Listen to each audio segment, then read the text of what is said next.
I am San. I am indigenous. Anthropological and history narratives suggest that the Khoisan existed below or the south of the Congo Basin, spreading down towards the south.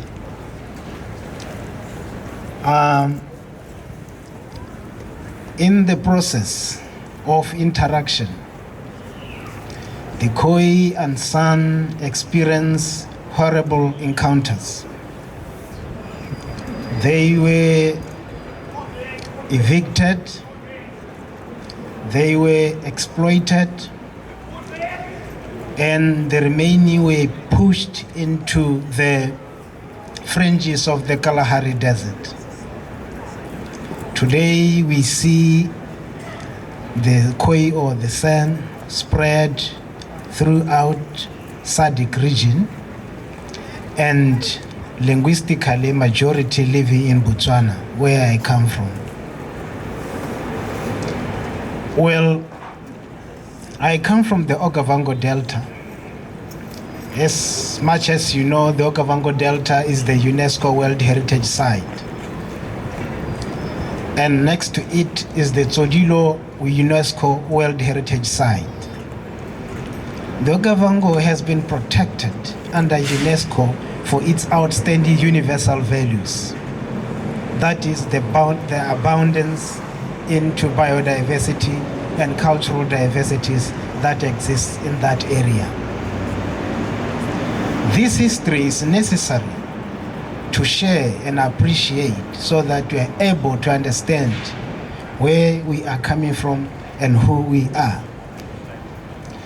Today, majority of the San continue to live below economic and poverty ladder. In Botswana, to be specific, they are recipients of destitute program from the government. They are beggars, they are poor, they are marginalized, they don't have what they could call their land. Current land reforms did not recognize or included their traditional land tenure systems. Well, I hear and I see from the media, from activists, from reliable sources, that there is a bull by the name Recon Africa. Recon is coming from as far as Canada up in the north. Botswana government and the Namibian government, I hear, have given them exploration licenses to explore oil and gas.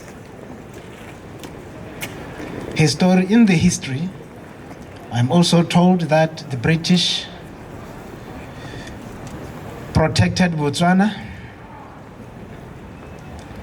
and the colonization, the British colonization, as if it is not enough, or as if it was not enough, the Canadians are coming to poison us.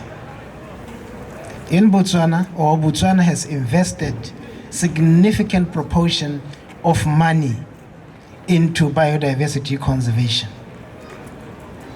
The Okavango Delta holds the world's unique biodiversity. The Okavango Delta holds the fish stocks and mega flora and fauna that we can imagine of.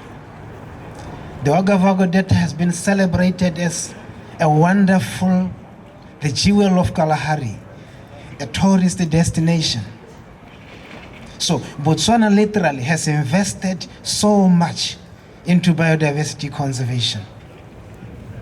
And when I hear about this news of oil and gas exploration in the Okavango by Recon, and probably subsequent fracking activity, development that will most likely to happen. I sit and weep, thinking about what happened in the Niger Delta. I sit and think about what is going to happen to the future, to our children, if what happened in the Niger Delta would eventually happen in the Okavango. The Okavango we celebrate today. So therefore, ladies and gentlemen, people around the world, I'm telling and I'm asking and I'm pleading with Recon to also respect people who are living there.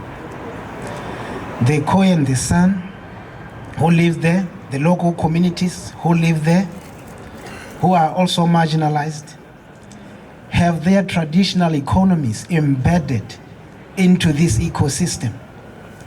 We have the indigenous and local communities, some of whom are pastoralists. And the area targeted for fracking is where their day-to-day activities, livelihood activities are happening. And majority of which in the arid land depend on underground water.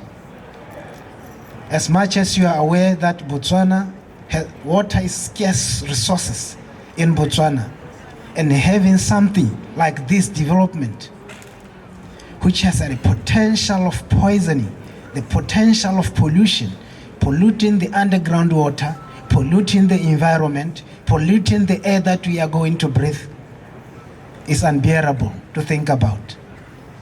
I read about one expert who was in US.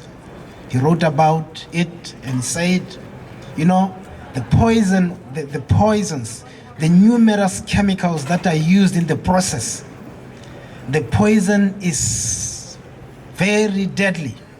You don't need to consume volumes or volumes of it. A slight drop of it is enough to kill a human being. So is this the development we are looking for as Africa, as Namibia, as Botswana? After we have so long been the stewards of, or provided steward leadership to this our environment. Ladies and gentlemen, I'm pleading with you to say no to Recon Africa. No to oil exploration and gas. It is not fashionable in Europe. It is not fashionable in China. It is not fashionable in America. It's not fashionable in Canada. What makes us believe it will be fashionable and is of economic viability when it comes to Africa, particularly in Botswana and Namibia, who are the riparian states of the Okavango Delta, the jewel of the Kalahari, the biodiversity and the amazing cultures and people who are living there. So, with those few remarks, ladies and gentlemen, let's say no to Recon Africa and its exploration work. Thank you very much for allowing me to speak to you this morning.